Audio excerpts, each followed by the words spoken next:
forgive, I won't forget it. That is what today's dinner episode is going to be about, straight up.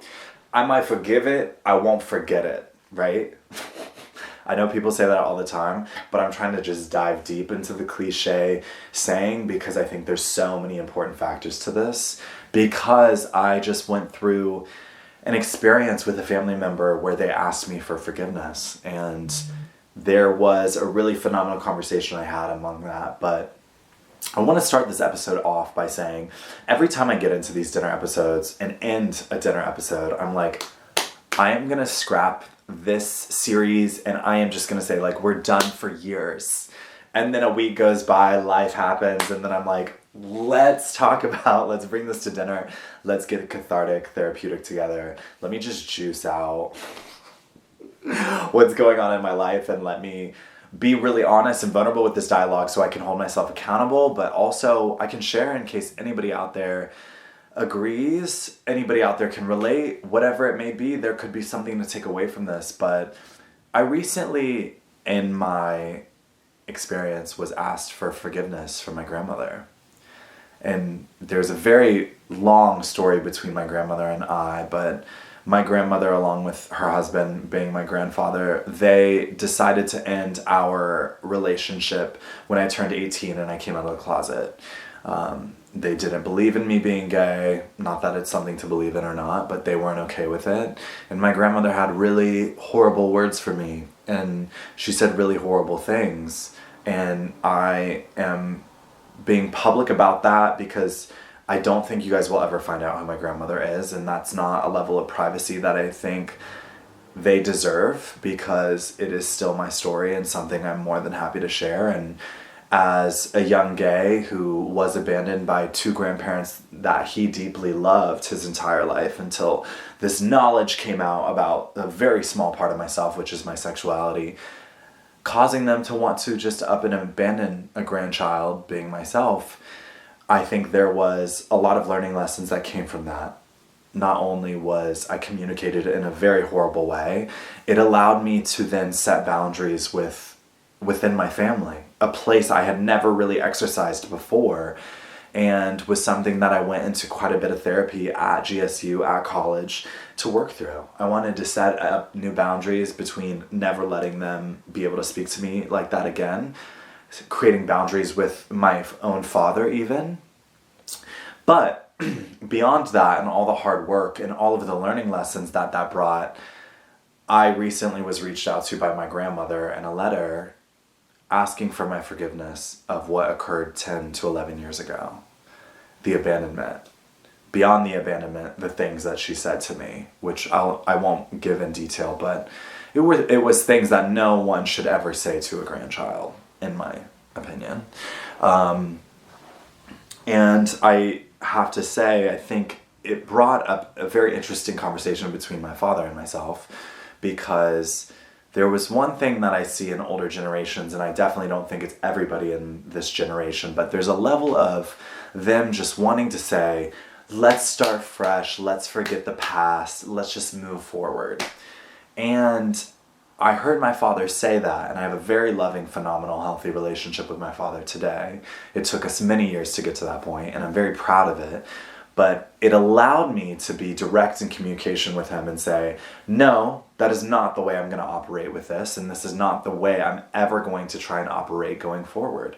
I never want to fully forget what things have been done to me that I have the right to forgive. If you have mistreated me in my life, if you have hurt me in my life, I never want to forget those things because I've learned so much from those items. Will I forgive them? Yes. Will I bring in the context that everybody's human? Will I remember that everybody makes mistakes? And will I allow that to allow me to be forgiving? Absolutely. But don't you dare think that I will forget those things, because to then just throw shades over our past means that we will walk with ignorance and naivety into our future, with which I don't agree with. I think it's absolutely okay to be jaded sometimes and to wear a jaded card sometimes, because if you've been hurt enough, maybe you need to be jaded. And maybe jaded looks different for everybody. But having that conversation with my father and hearing him say that, he corrected himself very quickly. I was like, ooh. I was like, I'm not just going to turn my head to the past and say I forget all of that, or cover up the past and say we're wiped clean of everything. That's not even a thing for me either. When somebody comes to me and they ask me for forgiveness, or if I've ever had to ask for forgiveness, I always want to allow room for us to have check-ins. It's never, in my experience, that somebody's come and asked for forgiveness and everything's been clean and clear and under control. Not everything has been cleansed within that very moment. That is not a reality for me. It takes work and work to get past those levels of resentment, to get past those levels of hurt, even once forgiveness has been given. For me, I think forgiveness is the first step to saying, I'm willing to put work into mending this relationship again.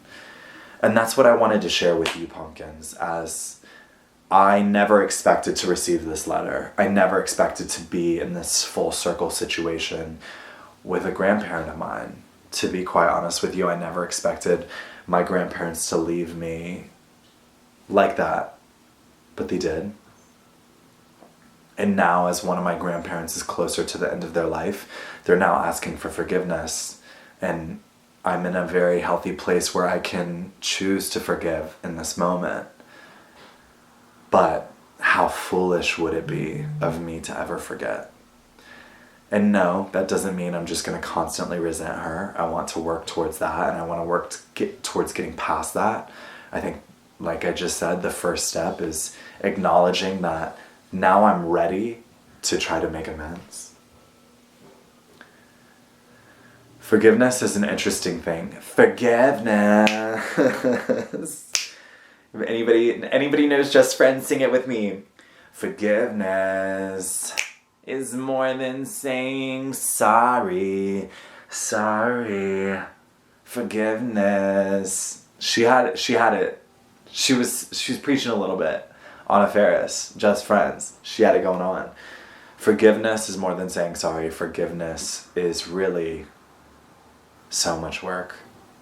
And sometimes you can choose to forgive somebody when you're not even sure you're there yet.